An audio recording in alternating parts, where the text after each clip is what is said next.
Mi mamá me ordenó asistir a la boda de mi hermano Dorado, amenazando con dejar de pagar mi universidad. No tenía idea de que me gradué en secreto con honores y ganaba 95,000 pesos al mes. Justo antes de la ceremonia, le entregué un sobre. Cuando lo abrió. Si aún no estás suscrito al canal, haz clic en el botón de suscripción y activa la campanita para no perderte ninguna de nuestras historias. Tu apoyo significa todo para nosotros. Si esta historia te parece interesante, déjale un like. También me encantaría saber de qué ciudad eres, déjanos el nombre de tu ciudad en los comentarios. Ahora, empecemos con la historia. El teléfono vibró sobre la superficie de madera de mi escritorio, un zumbido agresivo que rompió el silencio pacífico de mi santuario. Era sábado por la mañana, la única mañana de la semana en que me permitía el lujo de no hacer nada, de simplemente existir. La luz del sol se filtraba a través de las cortinas de mi apartamento en la colonia americana, en Guadalajara, dibujando patrones dorados sobre los planos y los libros de programación apilados con una precisión casi matemática. En la pantalla, el nombre mamá brillaba con una urgencia que me provocó un escalofrío. Respiré hondo, preparándome para la tormenta que sabía que se avecinaba. ¿Bueno? Contesté, mi voz deliberadamente neutra. Lidia, la voz de mi madre, Graciela, no tenía el calor maternal que uno esperaría. Era cortante, afilada como un trozo de vidrio roto. Tienes que venir a la boda de tu hermano.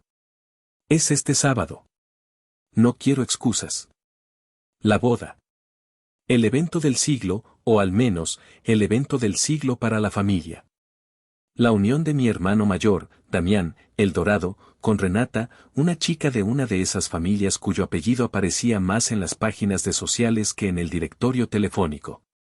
Llevaban meses planeándolo, cada detalle era una oportunidad para la ostentación, para construir una fachada de opulencia que yo sabía, en el fondo, que era frágil.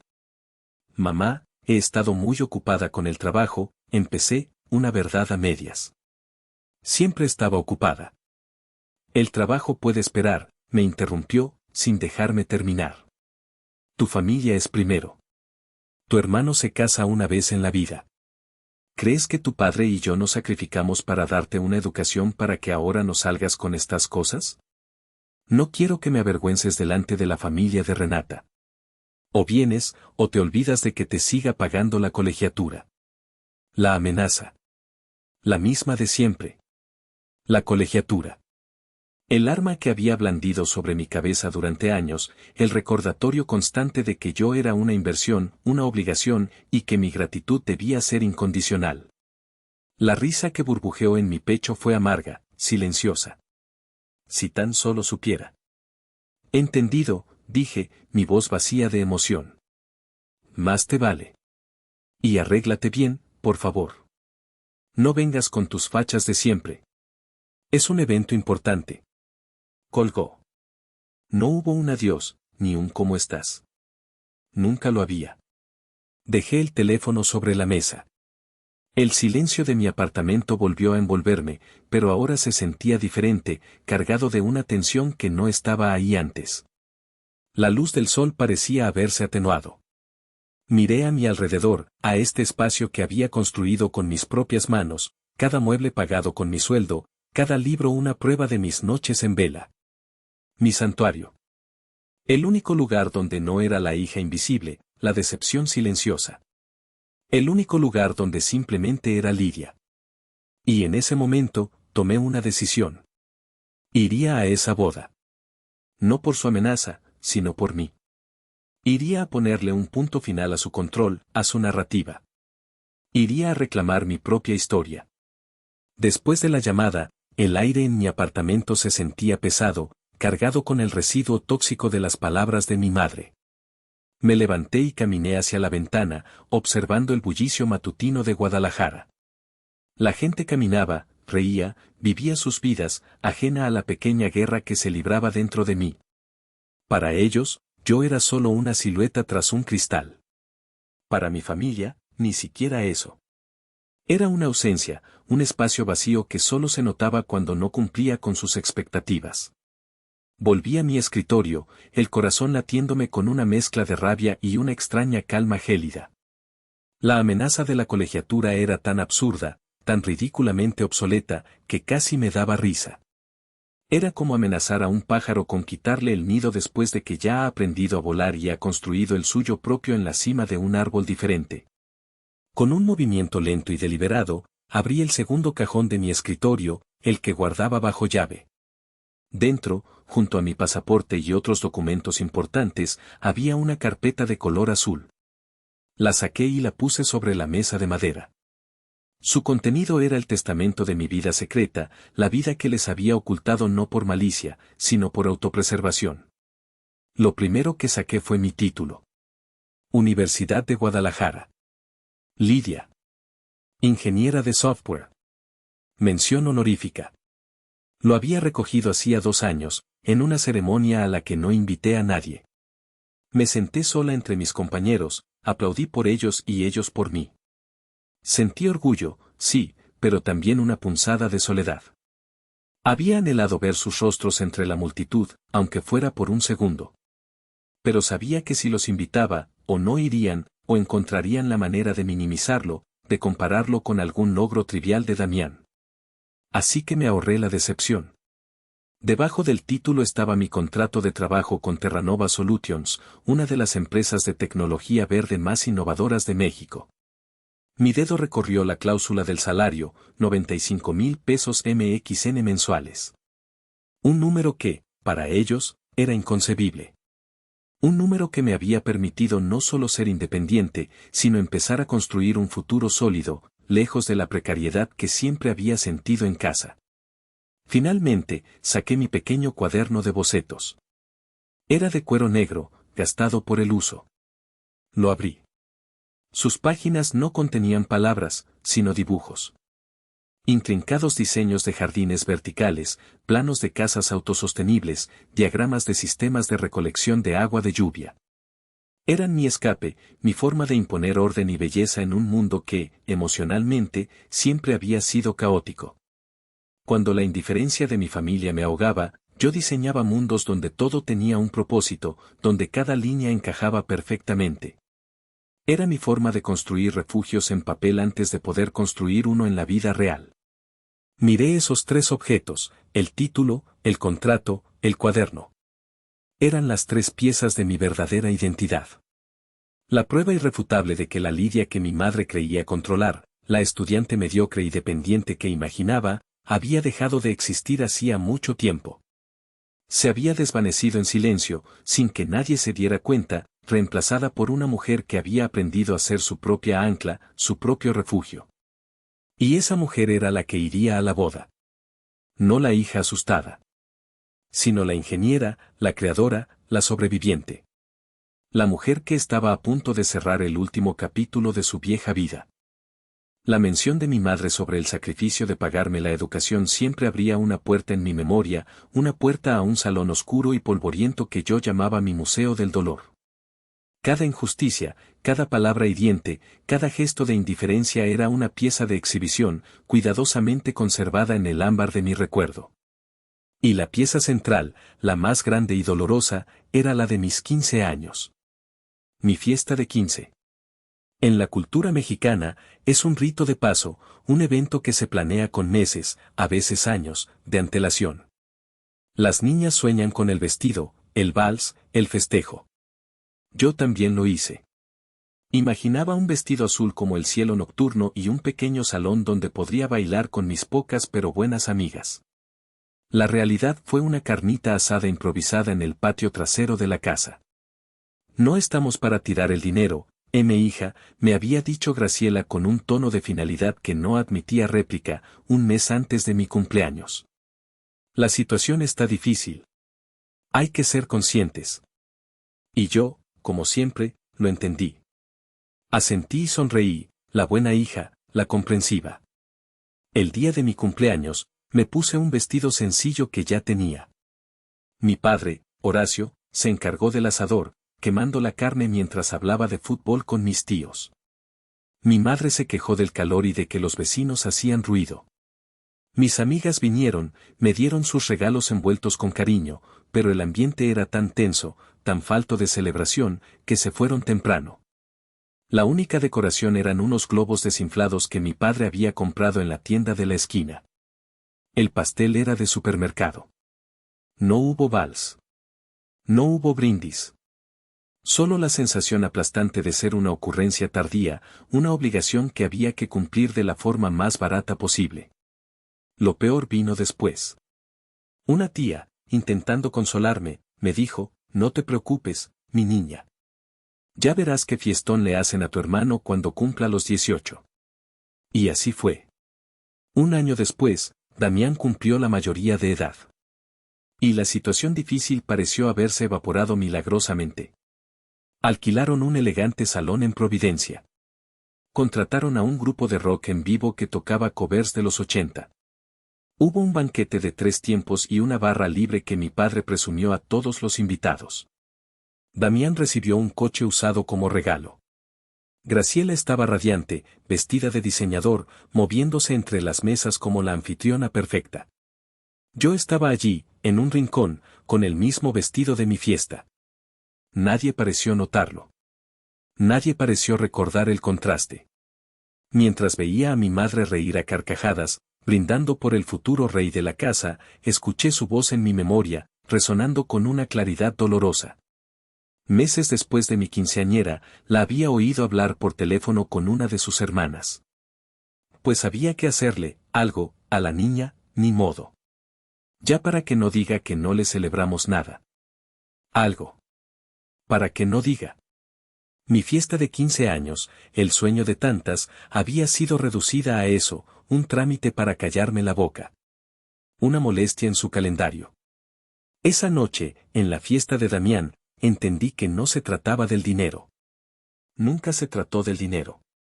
Se trataba de valor. A sus ojos, mi hermano lo valía todo. Y yo no valía ni el esfuerzo. Esa herida, esa pieza de museo, nunca había cicatrizado del todo. Y era la que más pesaba en mi corazón mientras me preparaba para la boda.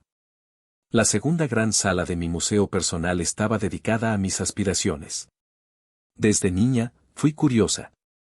Desarmaba juguetes para ver cómo funcionaban, construía estructuras con bloques de madera que desafiaban la gravedad y pasaba horas leyendo enciclopedias en lugar de cuentos de hadas. Las matemáticas y la física no eran materias, eran lenguajes que entendía de forma innata. Así que, cuando llegó el momento de elegir una carrera, la decisión fue obvia para mí. Recuerdo el día que llegaron los resultados de la universidad como si fuera ayer. Corrí a la sala, con la carta de aceptación de la Universidad de Guadalajara en la mano, el corazón a punto de salírseme del pecho. Entré. Grité, agitando el papel. Entré a ingeniería de software. Mi padre, Horacio, estaba sentado en su sillón de siempre, leyendo el periódico. Apenas levantó la vista.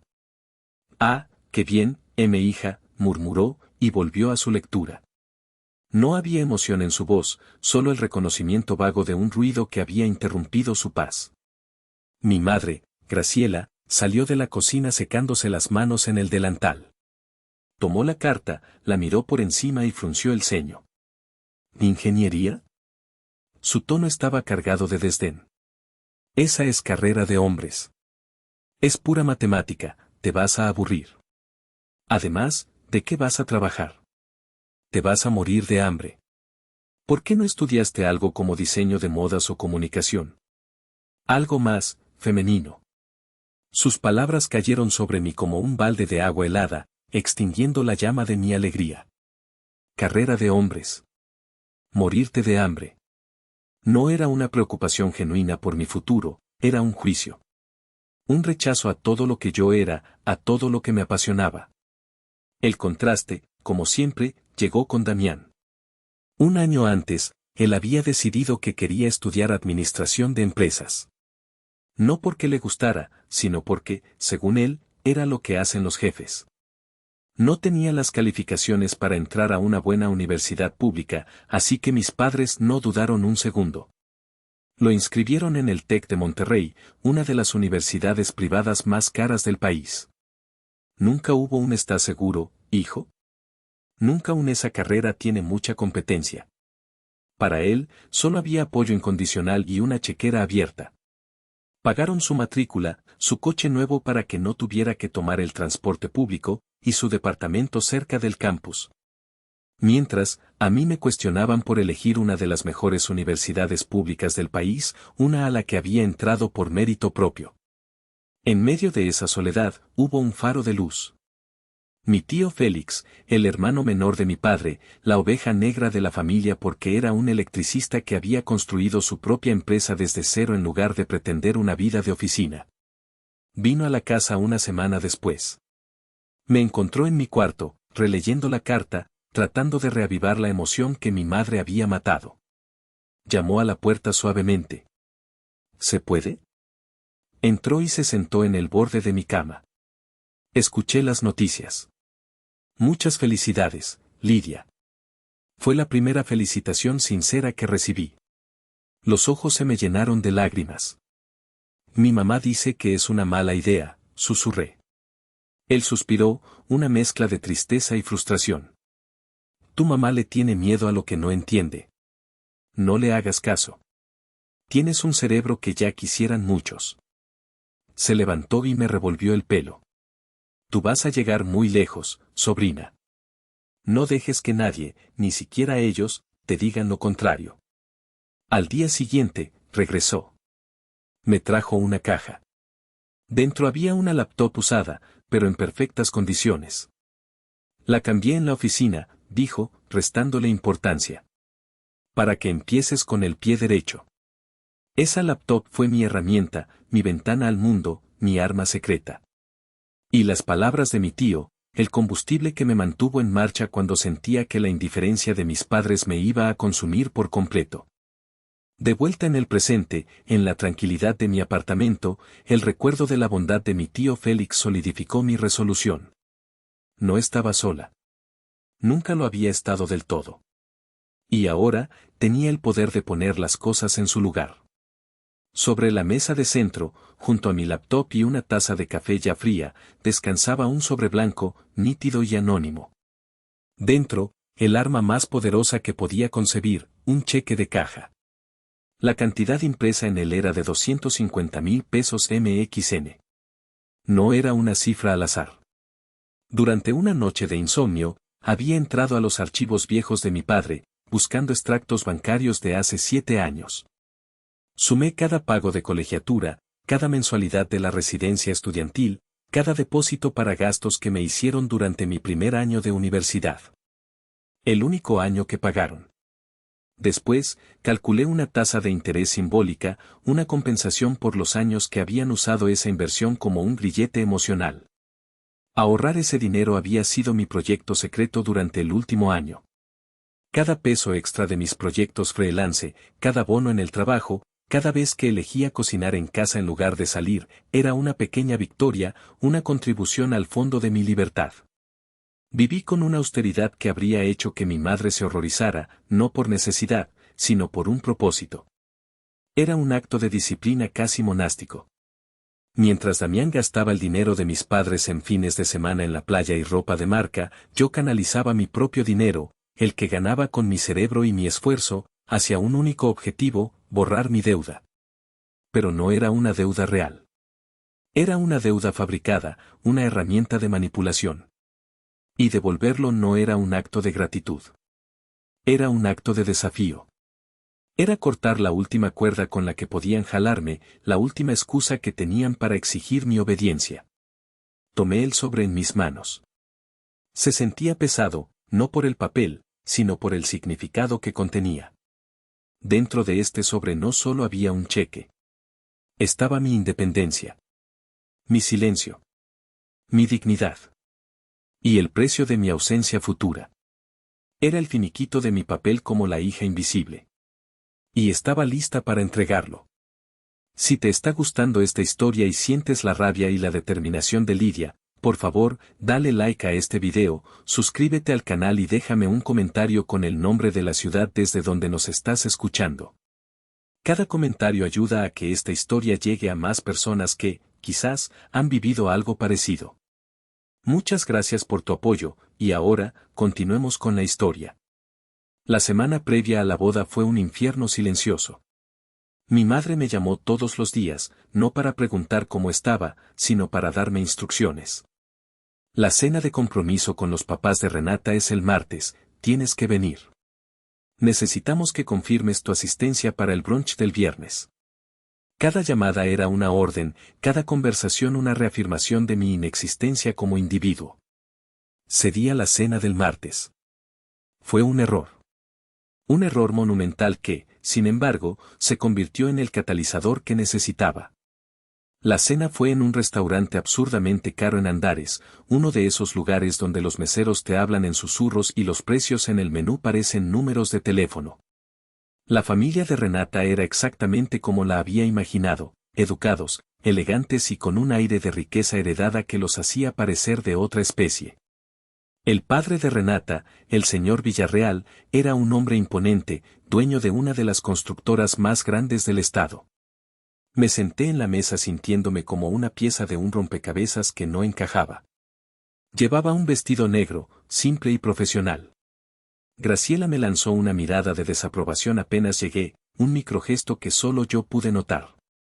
Damián estaba en su elemento, encantador y superficial, contando anécdotas vacías que hacían reír a todos. Horacio, mi padre, apenas hablaba, solo asentía y sonreía, un espectador en su propia vida. La conversación fluía a mi alrededor, un río de temas en los que yo no tenía cabida, viajes a Europa, la temporada de polo, la próxima subasta de arte. Yo comía en silencio, respondiendo con monosílabos cuando alguien, por cortesía, me dirigía la palabra. Entonces ocurrió. Renata, la prometida, que hasta ese momento me había parecido genuinamente amable, se volvió hacia mí con una sonrisa cálida. Lidia, qué gusto que viniste. Tu mamá me dijo que sigues estudiando, qué bien. Su voz era dulce, curiosa. ¿Qué planes tienes para cuando termines? Un silencio momentáneo cayó sobre la mesa. Todos los ojos se posaron en mí. Sentí el calor subir a mis mejillas. Era una pregunta inocente, un intento genuino de incluirme. Pero en el contexto de mi familia, era una pregunta peligrosa. Antes de que pudiera abrir la boca para dar una respuesta cuidadosamente editada, mi madre se adelantó. Soltó una risita condescendiente, un sonido que conocía demasiado bien. ¡Ay, esta niña! Dijo, haciendo un gesto vago con la mano, como si espantara una mosca. Todavía no sabe ni qué quiere. Va a su ritmo, ¿verdad, mi hija? Es nuestra artista, nuestra bohemia. Le estamos dando su tiempo para que se encuentre a sí misma. Artista. Bohemia. Dándole su tiempo. Cada palabra era una mentira diseñada para encubrir lo que ella consideraba mi fracaso, mi falta de dirección. Me pintó como una niña perdida, una carga adorable, una mascota familiar sin ambiciones. Todo para mantener la fachada de padres comprensivos y modernos. La humillación fue instantánea y abrasadora. No fue solo la mentira, fue la mirada de lástima condescendiente de los Villarreal. Fue la sonrisa incómoda de Damián. Fue, sobre todo, la mirada evasiva de mi propio padre, que se concentró intensamente en cortar su filete como si su vida dependiera de ello. En ese instante, algo dentro de mí, algo que había estado agrietado durante años, se hizo añicos. La tristeza se evaporó, reemplazada por una rabia fría y cristalina. Ya no había dolor, solo una claridad absoluta. Ellos nunca cambiarían. Nunca me verían. Y yo había terminado de intentarlo. Forcé una sonrisa. Algo así, dije, mi voz sorprendentemente firme. Todavía estoy explorando mis opciones. El resto de la cena pasó en una neblina. Yo estaba allí físicamente, pero mi mente ya estaba a kilómetros de distancia, en mi apartamento, planeando. Ya no se trataba solo de devolver el dinero. Ahora se trataba de destruir la imagen que habían construido a mi costa. Se trataba de mostrarles, a ellos y a sus nuevos e importantes amigos, exactamente quién era la niña perdida a la que le estaban dando su tiempo. El viaje de regreso a casa fue en un silencio sepulcral. Conduje por las avenidas iluminadas de Guadalajara, el tráfico nocturno era un borrón de luces rojas y blancas. En mi cabeza, las palabras de mi madre se repetían en un bucle infinito: artista, bohemia, dándole su tiempo. Cada repetición era como echar sal en una herida abierta. Pero la herida ya no dolía. Se estaba cauterizando, convirtiéndose en una cicatriz dura y fría. La humillación se había transformado en combustible. Al llegar a mi apartamento, no encendí las luces. Me quedé en la oscuridad, de pie en medio de la sala, dejando que mis ojos se acostumbraran a las sombras. La ciudad brillaba a través de la ventana, un tapiz de luces que se extendía hasta el horizonte. Yo era una de esas luces, una pequeña pero intensa. Una que mi propia familia se negaba a ver. Esa noche no dormí. La adrenalina de la rabia me mantenía despierta. Me senté en mi escritorio y encendí la lámpara, creando un círculo de luz en la oscuridad. Saqué mi cuaderno de bocetos, pero en lugar de dibujar jardines, empecé a trazar un plan. Un diagrama de flujo de acciones y consecuencias. Acción: asistir a la boda. Momento: justo antes de las fotos familiares oficiales. El momento de máxima exposición pública. Método: la entrega del sobre. Un gesto simple, tranquilo, devastador. Contenido: el cheque y la nota. Evidencia irrefutable. Salida: inmediata. Sin dar explicaciones. Sin esperar reacciones. El silencio sería mi declaración final. Cada paso estaba calculado. No era un arrebato emocional, era una operación quirúrgica. Estaba diseccionando mi relación con ellos, cortando los tendones de la obligación y la culpa con la precisión de un bisturí. Me di cuenta de que durante años, había estado jugando a su juego, siguiendo sus reglas. Había intentado ganar su aprobación siendo la hija perfecta, la estudiante perfecta. Cuando eso no funcionó, intenté ganar su respeto siendo invisible, no dando problemas. Ambos enfoques habían fracasado. Porque el juego estaba amañado. Las reglas estaban diseñadas para que yo siempre perdiera. Así que decidí dejar de jugar. Iba a patear el tablero. La rabia me dio claridad. El dolor me dio fuerza. Y la soledad me había dado la independencia para hacerlo. Mientras el cielo de Guadalajara empezaba a teñirse de un gris pálido, anunciando el amanecer, cerré mi cuaderno. El plan estaba listo. La decisión era irrevocable. Ya no era una víctima de su historia.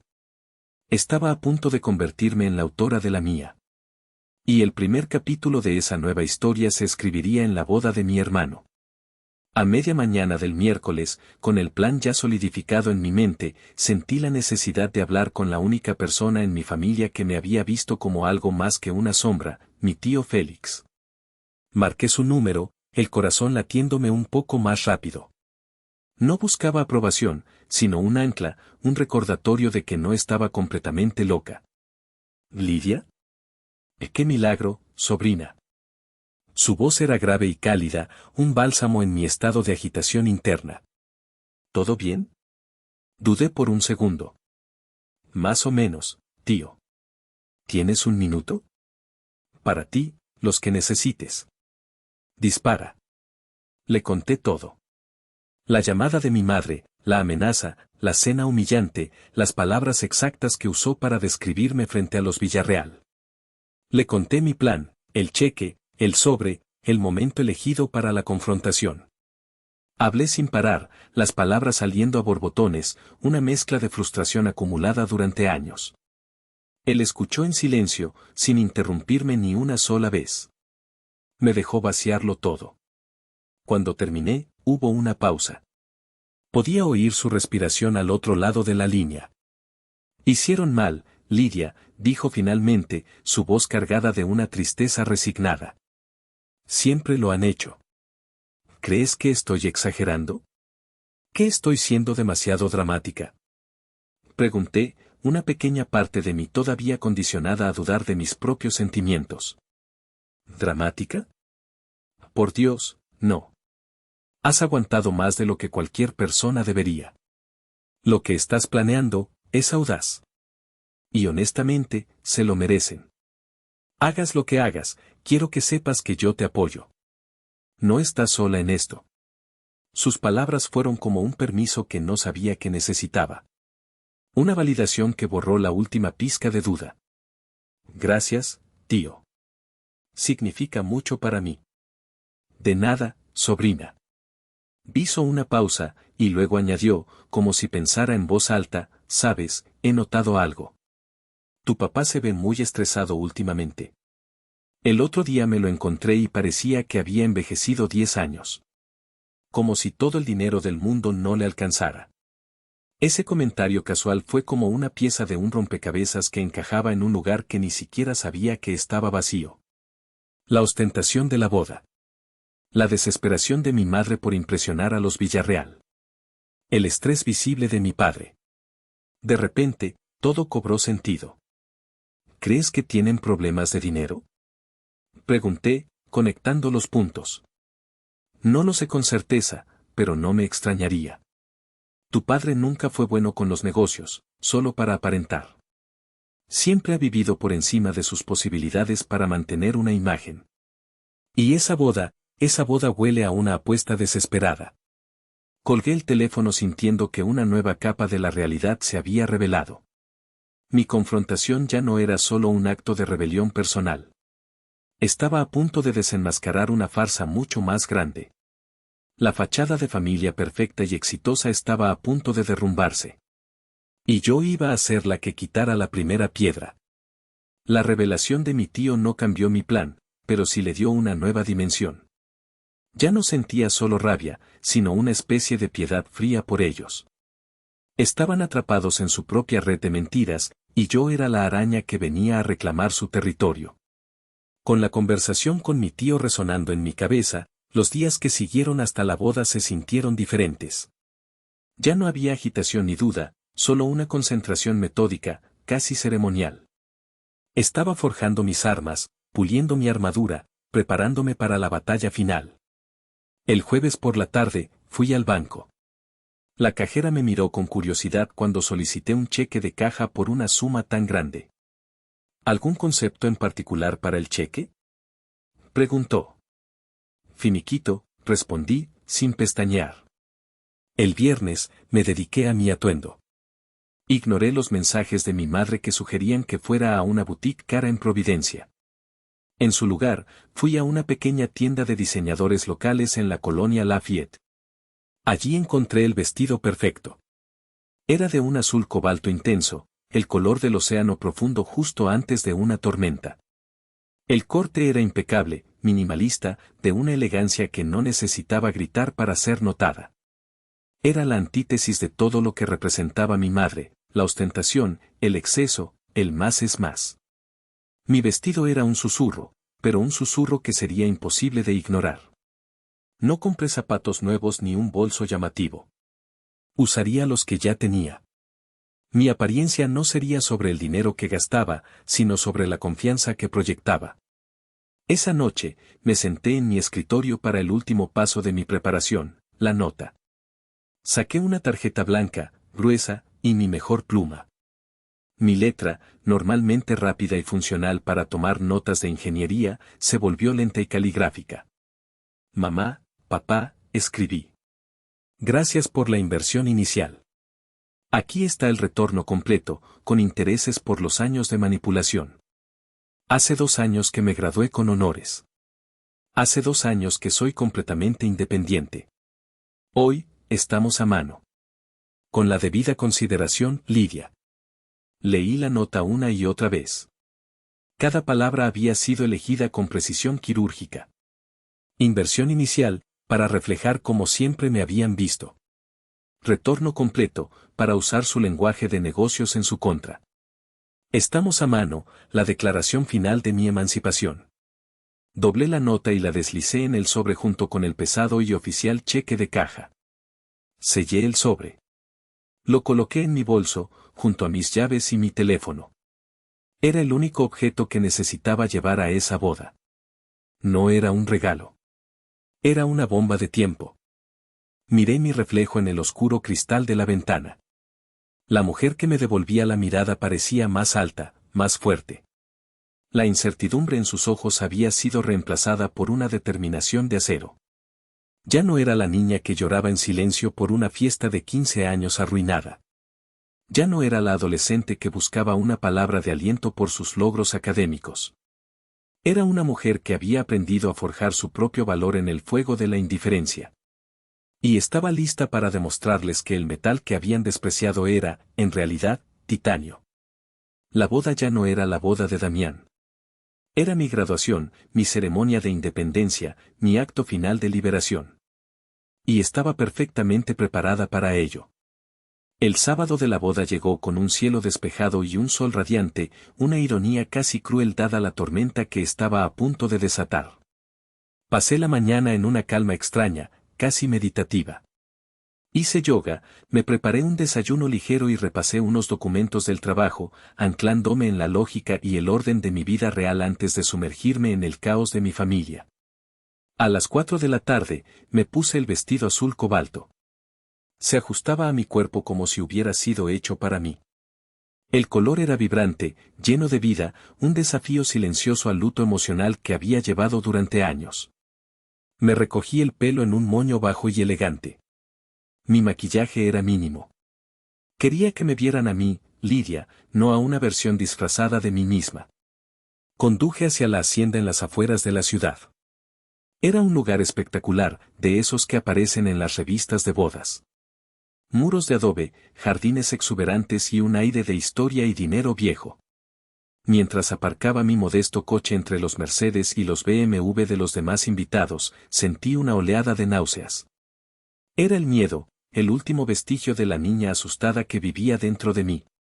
Respiré hondo, puse mi mano sobre el bolso que descansaba en el asiento del copiloto. El sobre dentro era un recordatorio sólido de mi propósito. El miedo retrocedió, reemplazado por la fría determinación. Llegué a las 5 en punto, la hora exacta que mi madre había estipulado para las fotos familiares oficiales. El jardín principal estaba lleno de gente vestida con sus mejores galas, bebiendo champán y riendo con risas que sonaban un poco demasiado altas, un poco demasiado forzadas. Un cuarteto de cuerdas tocaba Vivaldi en un rincón. Todo era una perfecta escenografía de felicidad. Vi a mi familia agrupada cerca de un arco floral. Graciela llevaba un vestido dorado, cubierto de lentejuelas, que brillaba tanto que casi dolía mirarla. Estaba gesticulando animadamente, sin duda contando alguna historia donde ella era la protagonista. Horacio estaba a su lado, con una sonrisa tensa en el rostro, luciendo incómodo en su traje. Damián, el novio, se pavoneaba, recibiendo felicitaciones. Y Renata, la novia, se veía hermosa pero nerviosa, como una muñeca de porcelana en exhibición. Caminé hacia ellos. Mi avance fue lento, deliberado. Sentí sus miradas sobre mí antes de que estuviera lo suficientemente cerca para oírlos. Vi la expresión de mi madre cambiar de la alegría social a la irritación apenas disimulada. Vi a mi padre desviar la mirada. Solo Damián sonrió, una sonrisa vacía de quien no tiene ni idea de la tormenta que se avecina. Lidia, por fin llegas, dijo mi madre, su voz un siseo bajo para que los demás no la oyeran. Llegas justo a tiempo. El fotógrafo nos está esperando. No le respondí. Mi calma parecía desconcertarla. Me detuve frente a ella, el corazón martilleándome contra las costillas, pero mi rostro una máscara de serenidad. El cuarteto de cuerdas empezó a tocar otra pieza. El sol de la tarde proyectaba largas sombras sobre el césped. El momento había llegado. El fotógrafo, un hombre joven con una energía nerviosa, intentaba organizar el caos. A ver, los papás del novio aquí, por favor. La novia en el centro. ¿Usted es la hermana? Póngase a este lado, junto a su mamá. Me moví al lugar indicado, quedando hombro con Graciela. Mientras el fotógrafo ajustaba su lente, mi madre se inclinó hacia mí, su aliento olía a champán caro y a veneno. Pudiste haberte esforzado un poco más, ¿no crees? Susurró, sus ojos recorriendo mi vestido con desaprobación. Pareces la ayuda. Esa fue la última chispa. La última gota de gasolina sobre un fuego que llevaba ardiendo 20 años. La miré directamente a los ojos, por primera vez sin miedo, sin sumisión. Antes de la foto, dije, mi voz no era un susurro, sino un tono de conversación claro y firme, lo suficientemente alto para que mi padre y Damián, que estaban a un paso, pudieran oírlo: tengo algo para ti. Metí la mano en mi bolso y saqué el sobre blanco. Se lo extendí. Ella lo tomó con recelo, frunciendo el ceño. ¿Qué es esto? ¿Una tarjeta? Te dije que el regalo era en la mesa de... Ábrelo, la interrumpí. Mi tono la sorprendió. Por un instante, pareció confundida. Rompió el sobre con un gesto brusco. Sus ojos escanearon la nota primero. Vi el momento exacto en que sus pupilas se dilataron. Su cerebro procesando las palabras: inversión inicial, retorno completo. Luego, sus dedos temblorosos sacaron el cheque. El color desapareció de su rostro. Su boca se abrió ligeramente, pero no salió ningún sonido. Se quedó congelada, mirando la cifra de 250,000 pesos MXN como si fuera una serpiente a punto de morderla. Horacio, mi padre, notó su reacción. ¿Qué pasa, Graciela? ¿Qué es eso? Aproveché el silencio atónito. Di un paso atrás para que todos, incluyendo a la familia de Renata que esperaba su turno para las fotos, pudieran verme y oírme.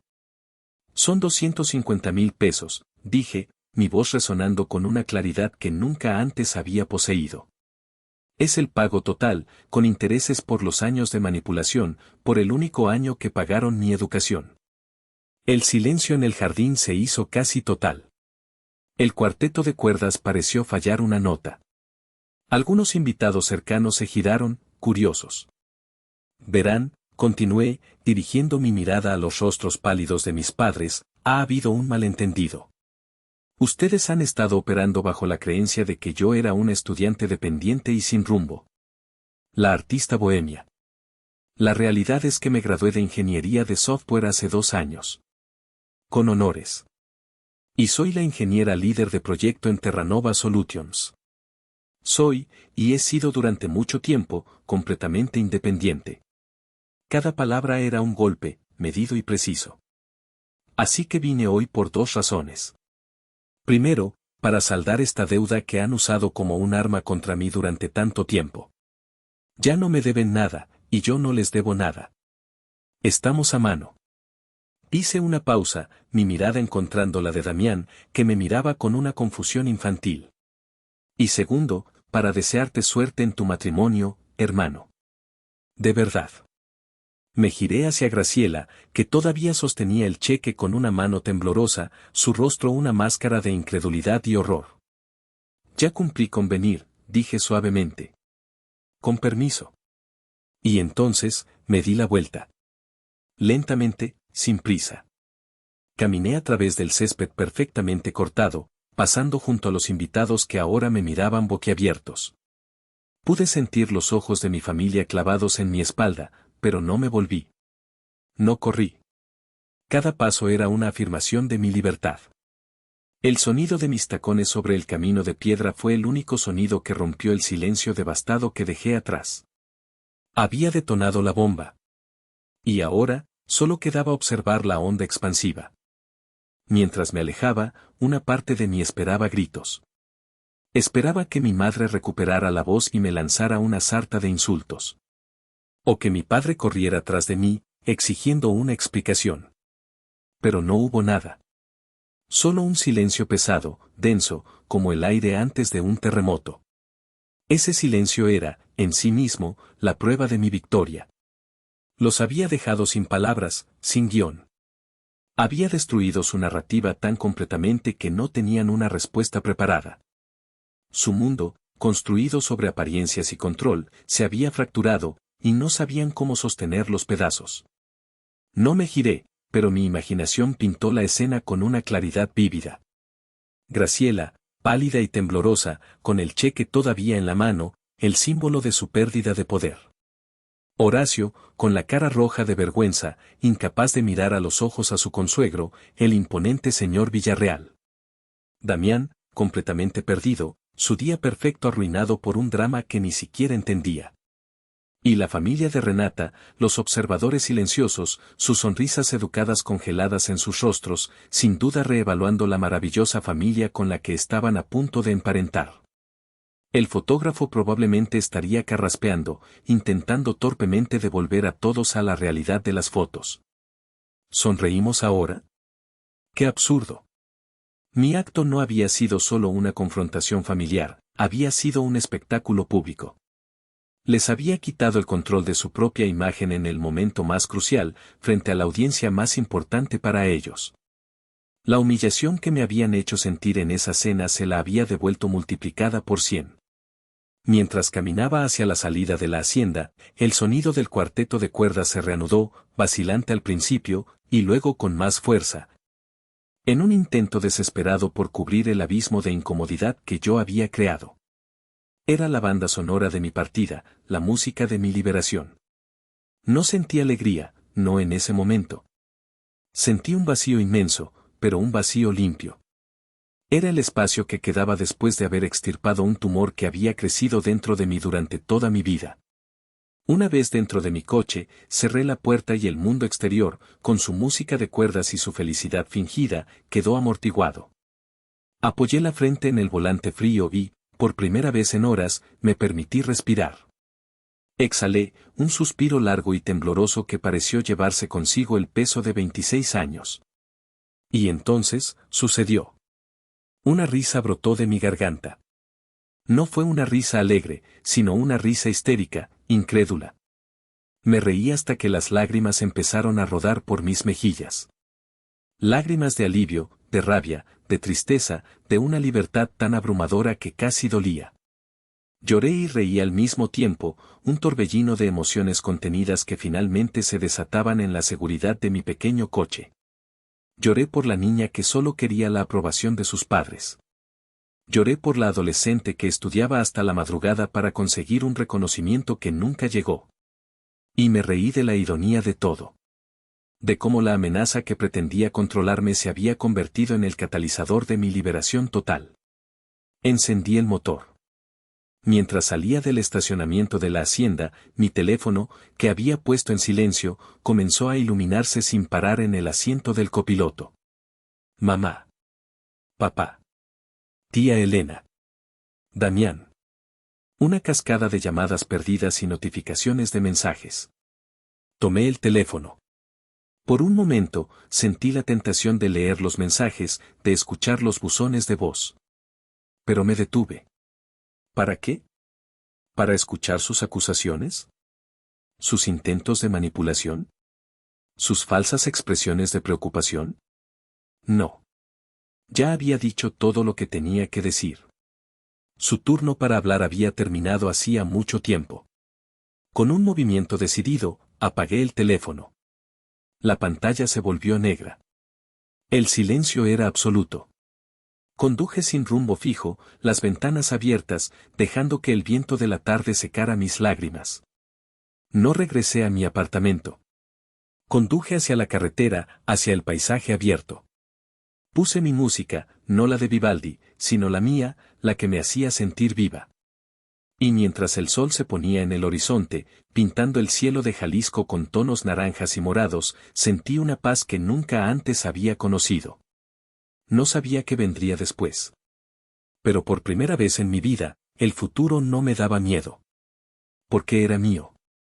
Completamente mío. La semana que siguió a la boda fue la más silenciosa y, a la vez, la más ruidosa de mi vida. Mantuve mi teléfono apagado durante 3 días. Necesitaba desintoxicarme, crear un espacio sagrado libre de su toxicidad. Cuando finalmente lo encendí el martes, me inundó un tsunami de notificaciones, 37 llamadas perdidas, más de 50 mensajes de texto y una docena de mensajes de voz. Los borré todos sin leer ni uno. El miércoles por la noche, sonó el timbre de mi puerta. Era mi tío Félix. Llevaba una botella de tequila y 2 caballitos en la mano. Me imaginé que necesitarías esto, dijo, con una media sonrisa. Nos sentamos en mi pequeño balcón, observando las luces de la ciudad. Él me sirvió un trago.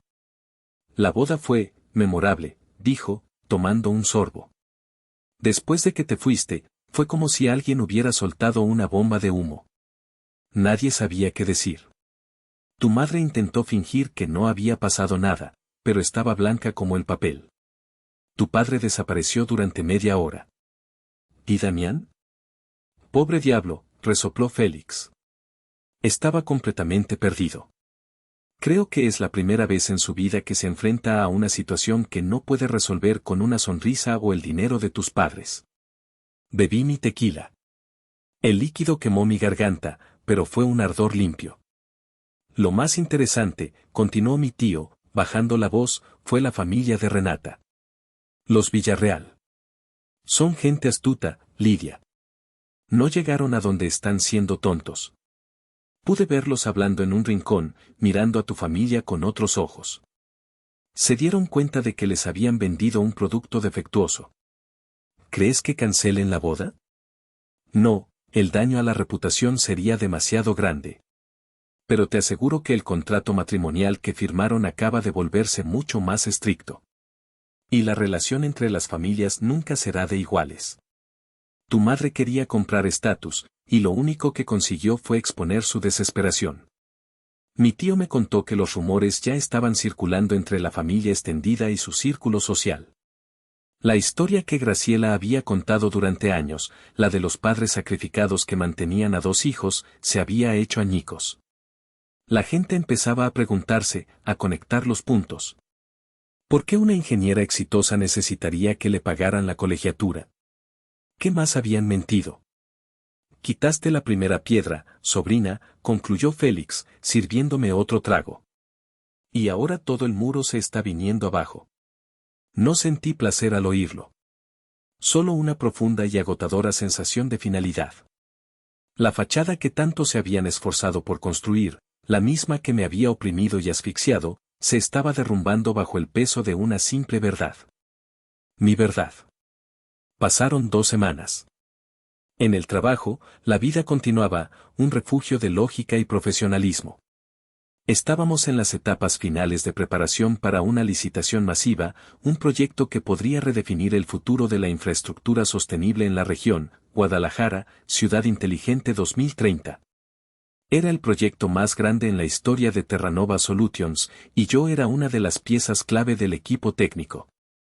El lunes por la mañana, tuvimos la junta directiva final antes de presentar nuestra propuesta al ayuntamiento. Estábamos en la sala de conferencias principal, una habitación con paredes de cristal y una vista panorámica de la ciudad. Mi jefa, la señora Morales, una mujer brillante y respetada en la industria, estaba al frente, dirigiendo la presentación. Y esta es la lista corta de los conglomerados de construcción que han sido preaprobados por el municipio para ejecutar la obra civil, dijo, mientras cambiaba la diapositiva en la pantalla gigante. Apareció una lista de 5 nombres. Mi corazón dio un vuelco. El primer nombre de la lista, el que tenía la puntuación más alta en la evaluación preliminar, era Constructora Villarreal, SADCB. Sentí que el aire se me escapaba de los pulmones. La empresa del padre de Renata. El hombre que había presenciado mi humillación y mi rebelión.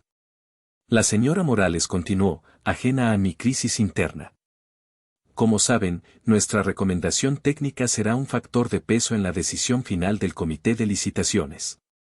Ellos se encargan de la parte financiera, nosotros de la viabilidad y la innovación. Entonces, se giró y su mirada se encontró con la mía a través de la larga mesa de caoba. Lidia, dijo, su voz llena de la confianza que había depositado en mí durante los últimos 2 años. Tú eres la líder del equipo de evaluación de sistemas hídricos y energéticos. Tu análisis sobre la capacidad técnica de estos candidatos será decisivo. El ayuntamiento confía plenamente en nuestro criterio, y yo confío plenamente en el tuyo. Necesito tu informe final para el viernes. En ese momento, el universo pareció encogerse hasta caber en esa sala de juntas. La ironía era tan densa, tan abrumadora, que casi me hizo sonreír. Mi familia me había tratado como si fuera insignificante. Habían apostado todo su futuro a una alianza con los Villarreal, una alianza cimentada en mentiras que yo había expuesto. Y ahora, el destino, en su giro más poético y cruel, había puesto una parte crucial del futuro de los Villarreal, y por extensión, la última esperanza de rescate de mi propia familia, directamente en mis manos. Mi juicio profesional, mi firma en un documento, podía facilitar o complicar enormemente el contrato más importante en la historia de la constructora de mi consuegro. El poder había cambiado de manos de una forma tan completa, tan inesperada, que era casi vertiginosa. Ellos me habían echado de su pequeño reino de apariencias. Y sin saberlo, me habían empujado a una posición desde la que yo podía influir en el destino de reinos mucho más grandes. Ya no era la hija invisible. Era la ingeniera. Y mi trabajo era ser objetiva, profesional e implacable. Y eso es exactamente lo que iba a hacer.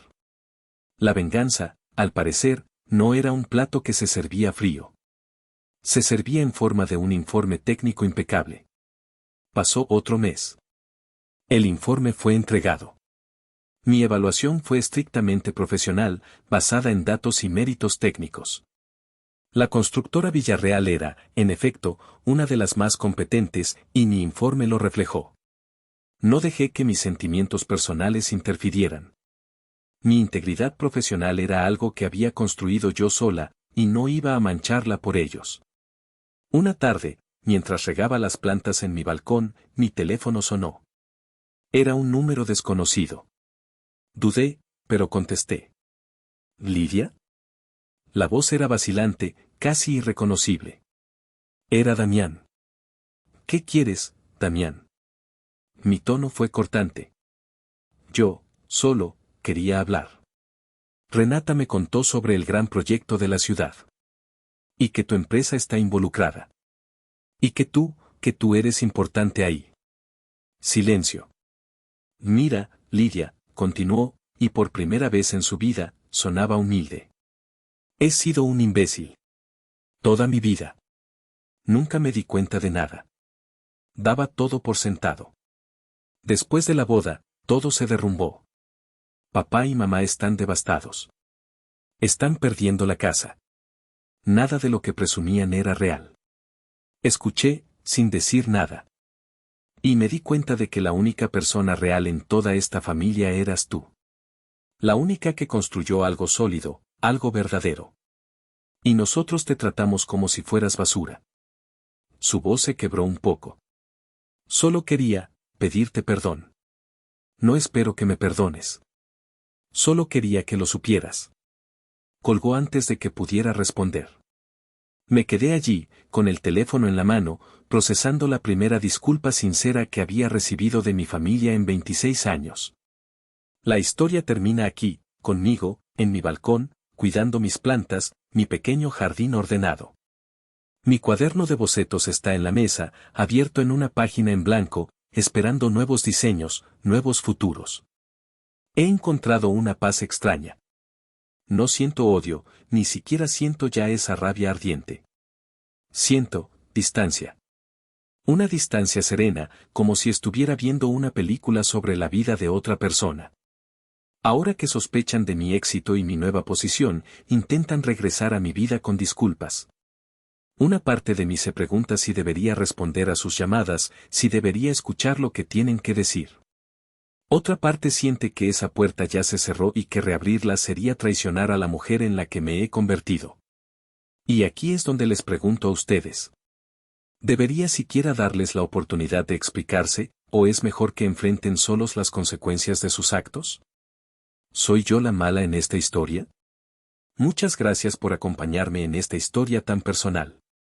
Si te ha conmovido, te ha hecho enojar o te ha hecho sentir algo, por favor, dale un like al video, y lo más importante, suscríbete al canal y activa la campanita para no perderte ninguna de las historias que están por venir. Déjame saber tu opinión en los comentarios. Cada interacción nos ayuda a crecer y a compartir más relatos como este. Hasta la próxima.